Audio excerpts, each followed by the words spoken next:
বেদি অবসানকালে রাধারানীর পরের বাড়ির বউ, স্বামীর নাম কি? রাধারানীর স্বামীর নাম কি? আয়ান। শাশুড়ির নাম কি? জটিলা। ননদিনীর নাম কি? কুটিলা। কি সুন্দর নাম, জটিলা, কুটিলা, কুটিলা। কিন্তু আপনারা জানেন না এই জটিলা কুটিলা কত বড় কৃষ্ণ ভক্ত। সব ক্ষেত্রে নিয়ে বলে যায়, কিন্তু আপনারা কেউ জানেন না। এবার যদি বলেন যদি জটিলা কুটিলা কৃষ্ণ ভক্ত হয়, রাধারানী কেন এত যারা শাস্তি দেয়? রাধাকে কেন এত শাস্তি দেয়? কারণ রাধারানীকে যত শাস্তি দেয় তত রাধা কৃষ্ণ বলে কাঁদে, আর শাশুড়ি ননদিনী বউমার মুখে কৃষ্ণ নাম শোনে।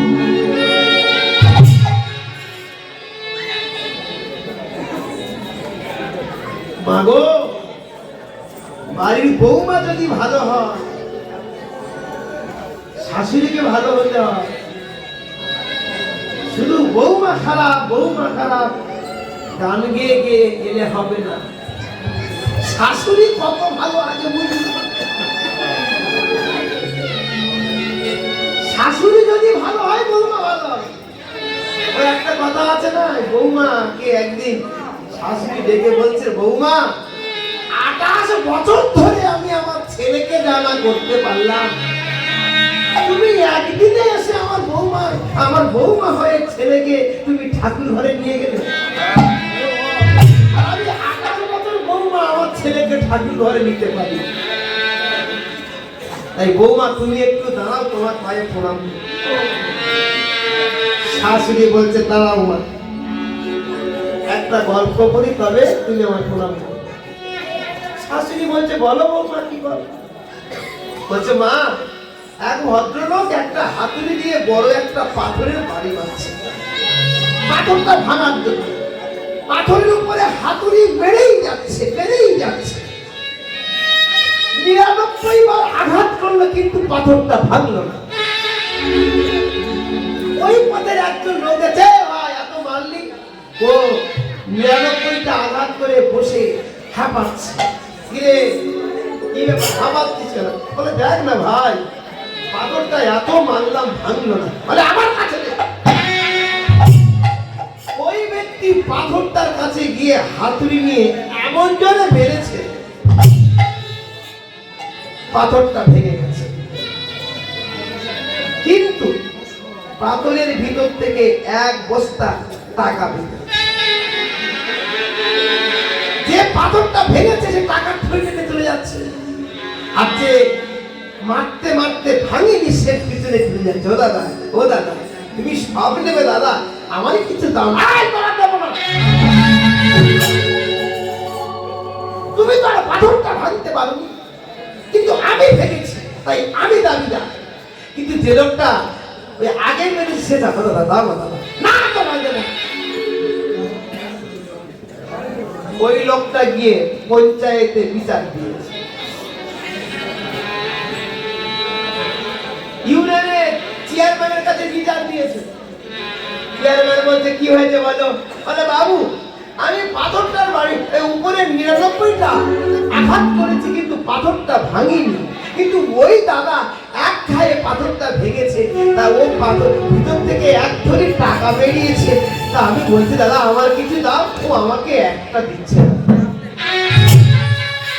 ও দাদা ও যা বলতে ঠিক, বলে হ্যাঁ আমি এক খায়ে ভেঙেছি। তাহলে এক কাজ করো, ওই থলি থেকে যে টাকাগুলো বেরিয়েছে 100%-এর মধ্যে 99% ওকে দাও, আর তুমি 1% দাও। কেন ভেঙেছি আমি, ও নেবে কেন? ও যদি 99 বার আঘাত করে করে পাথরটা যদি দুর্বল না করতো, তোমার এক আঘাতে ভাঙতো না। বৌমা শাশুড়ি বলছেন, শাশুড়ি মা 28 বছর ধরে তোমার ছেলের কানে এই কথা বলে বলে কানটা তৈরি করে ছিলে বলে আমার এক কথায় কাজ হয়ে গেছে।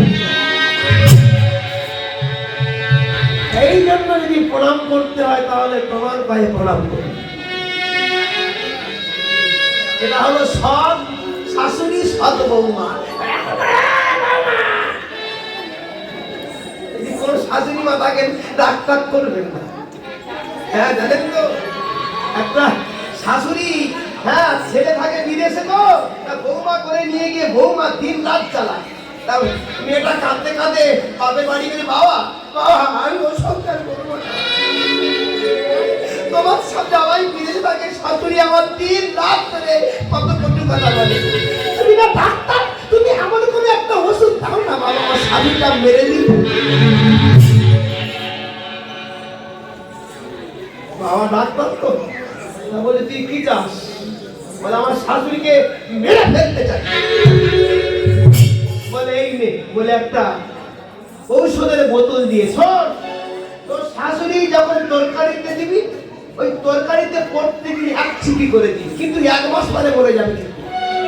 কিন্তু এই 1 মাস তুই এত ভালোবাসা বাঁধবি, তোর শাশুড়ি যেন বুঝতে না পারে। মেয়ে তো বাবার এগালে ওগালে চুমুকে আমার কত ভালো বাবা। শাশুড়িকে মেরে দেওয়ার ওষুধ দিয়েছে, তো বাড়ি এসে শাশুড়ি একেবারে গলায় হাত দিয়ে আদর করছে। ও বৌমা, ও মা, মা তুমি আমার মা, আমার ছোটবেলায় মা মারা গেছে, মা তুমি আমার সত্যিকারের মা। শাশুড়ি বলে, কি হলো? আমি বৌমাকে এত জ্বালাই, আর আজকে আমার গলা ধরে শাশুড়ি মামা বলছে। এইবারে প্রত্যেকদিন খাওয়ার সময় সন্ধ্যাবেলা করে ওই 1 ছিপি করে ঔষধ এই তরকারিতে দিয়ে দেয়। শাশুড়ি খায়, এত ভালোবাসা বেসেছে, সে বৌমার গালাগালি দেওয়া বন্ধ হয়ে যাচ্ছে, একদম গালাগালি বন্ধ। হ্যাঁ, এইবারে বৌমা একদিন হঠাৎ ঘুমিয়ে পড়েছে, শাশুড়ি চা করে এনে ডাকছে, বৌমা চাটা খেয়ে না। বৌমা তো ধর্মাল করে খাবে, কিংবা তুমি চা করেছো? বৌমা আমার তো মেয়ে নেই রে, একটাই ছেলে বিদেশে থাকে, তোর পিছনে অনেক লেগে দেখেছি মা, আমার ক্ষমা ক্ষমা করে দিস মা। আর যদি আমার মেয়ে থাকতো যারা তো তুই মা খা, তুই চাটা খা। তুই শাশুড়ি বউ এত ভালোবাসা জমে গেছে, 2 দিন বাকি আছে, ভাবছি এবার তো আর 2 দিন বাকি, কালকে আমার শাশুড়ি মারা যাবে। ও ছুটতে ছুটতে বাবার কাছে, বাবা বাবা কি রে? বাবা বাবা বাবা আমার শাশুড়িটা মরে যাবে বাবা।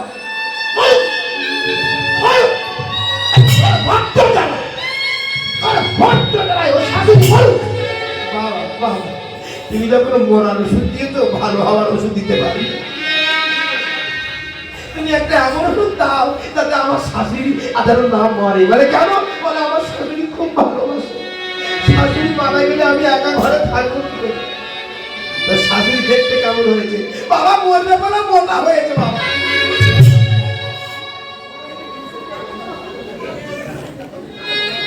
ওরে মা, ওটা আমি মরার ওষুধ দিইনি, ভিটামিন দিয়েছিলাম।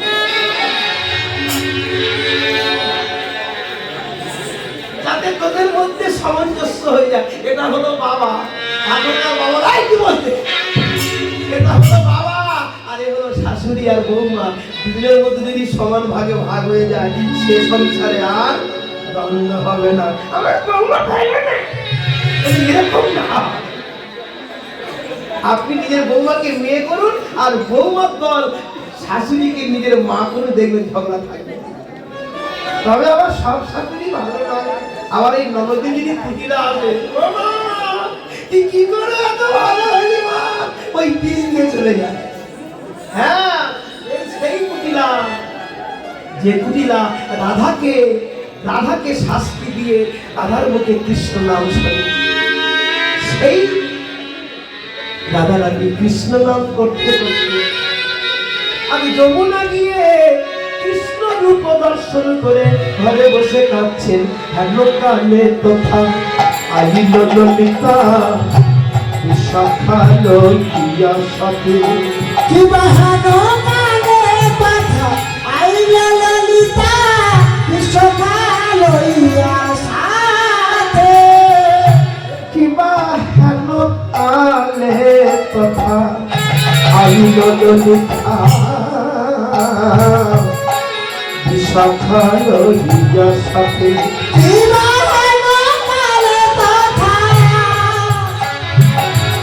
আইলে ললিতা বিশাখা লইয়া সাথে ওগ দেখি বিনোদিনী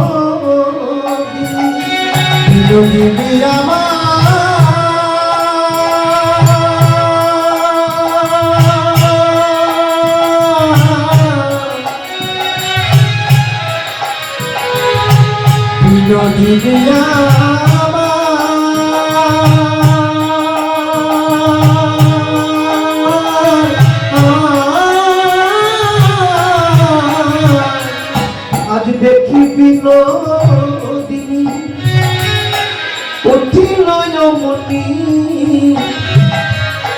যত নেব সালো কাছে যত নেব সালো কাছে দেখি বিনোদিনী উঠিল মনি দেখি বিনোদিনী উঠিল মনি যতনে বসাইল কাছে যতনে বসাইল কাছে আজ যতন করে বসিতে দিল আজ যতনে করে বসিতে দিল আজ কৃষ্ণ ভক্ত এসেছে বলে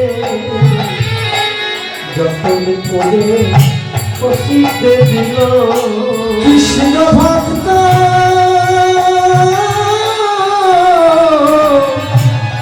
ওরে ললিতা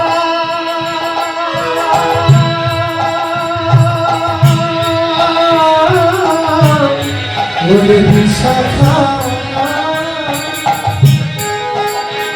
ওরে বিশাখা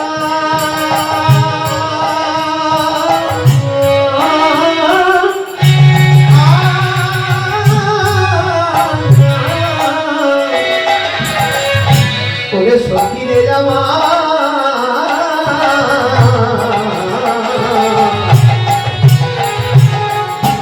বহু ভাগ্যের ফলে তবে তবে আপনি গিয়ে কৃষ্ণ ভক্তের দর্শন পেলে কোটি জন্মের সাধনা থাকলে তবে কৃষ্ণ ভক্ত দর্শন হয় কৃষ্ণ ভক্ত এত সহজে পাওয়া যায় না এই আপনাদের 1 বছর পর পেয়েছে 1 বছর ধরে অপেক্ষা করে করে আজকের পেয়েছেন কালকের সকালে আর পাবেন না আপনাদের কি কষ্ট আমি জানি না আপনারা হয়তো 2-3টের পরে ঘরে গিয়ে নাক রাখিয়ে ঘুমাবেন কিন্তু জানেন এই হরিবাসরের উদ্যোক্তা যারা আমার কমিটি দাদারা বাবারা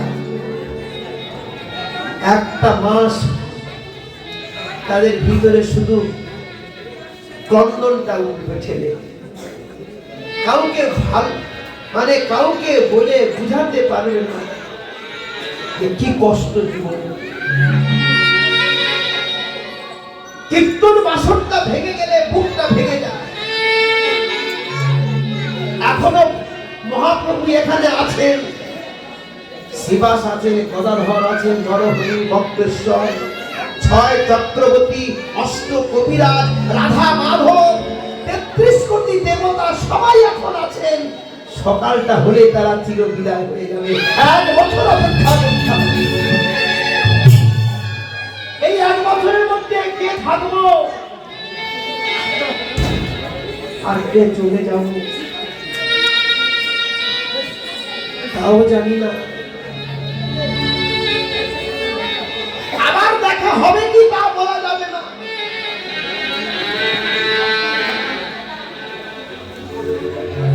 শুধু কাঁদতে